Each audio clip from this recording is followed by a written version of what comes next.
Ah, les relations amoureuses, que c'est beau. Je le dis souvent, la relation amoureuse, c'est le meilleur endroit pour souffrir, mais aussi le meilleur endroit pour guérir. Heureusement. Heureusement. Quand on rencontre quelqu'un, comme je vous ai expliqué dans les rencontres antérieures, on rencontre un clan complet, donc un système complet.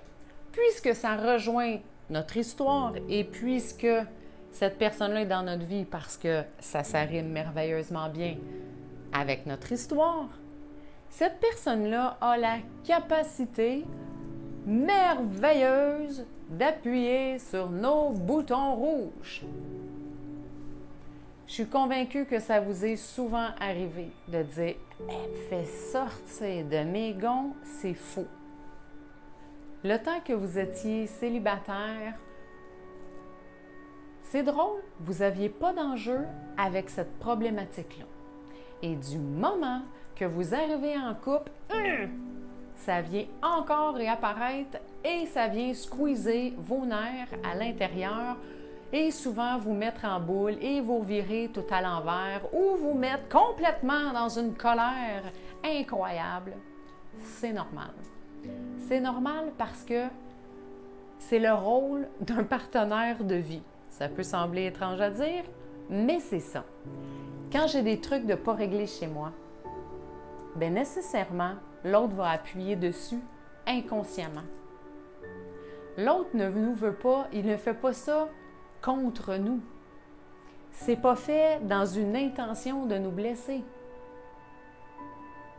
Le premier secret, c'est ne pas en faire une histoire personnelle et d'avoir la lucidité, le réflexe de dire « Mais comment se fait-il que ça vient me chercher autant? » Et là, vous devez aller fouiller à l'intérieur de vous, voir le premier exercice que je vous ai donné en dressant la liste et de faire le lien avec vos parents. Vous pouvez le voir dans l'autre capsule.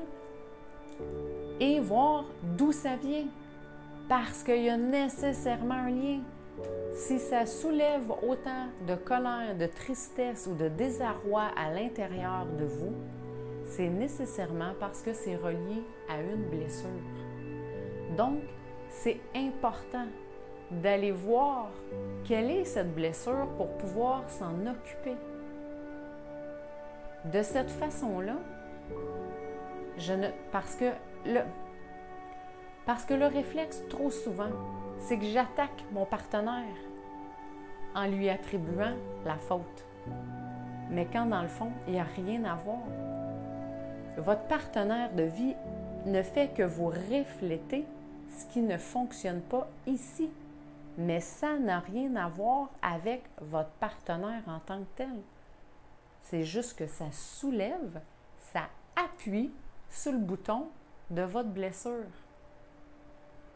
Donc, première étape à faire, prenez un pas de recul. Allez voir qu'est-ce que ça vient shaker. Et la situation n'aura plus besoin de se reproduire. Quand on change l'expérience interne, automatiquement, l'expérience externe se transforme.